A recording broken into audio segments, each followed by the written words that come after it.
Hey everybody, what's up and welcome back to today's video guys. And today guys, I'm going to go and be showing you how to customize your theme in Shopify. This is a very simple thing to do, so make sure to watch this quick and easy video to the very end, follow my steps correctly so you can make sure that this works the same for you and you can do this yourself.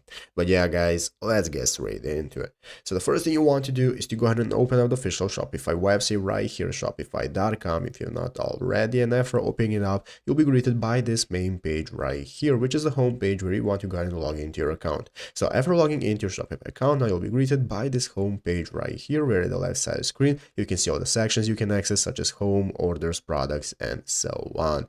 So let's go ahead and take a look at how we can get started customizing our theme. What we want to do is open up the online store section right here. Under sales channels, click on online store, and this is automatically going to open up this themes subsection right here, where we can go ahead and access all the themes that we have. And as you can see, it's going to open up this new preview page where you can take a look at how our store looks. And basically guys, here is the current theme you are going to be using. It's going to appear right here, and right here next to it at the right side of the screen, you can see the customize button, and this is the option that's going to enable us to customize our theme. So what you want to do is click the customize button, and this is now going to open up this editor where we can get started customizing our theme. So you have your header right here, your template, footer, everything you need to get started with the customizing. How it looks is right here. You can access all the options and get started. But yeah guys, basically that is how to do it. So I hope this video was helpful. If it was, make sure to leave a like, subscribe to the channel. So guys, thanks for watching, take care, and bye.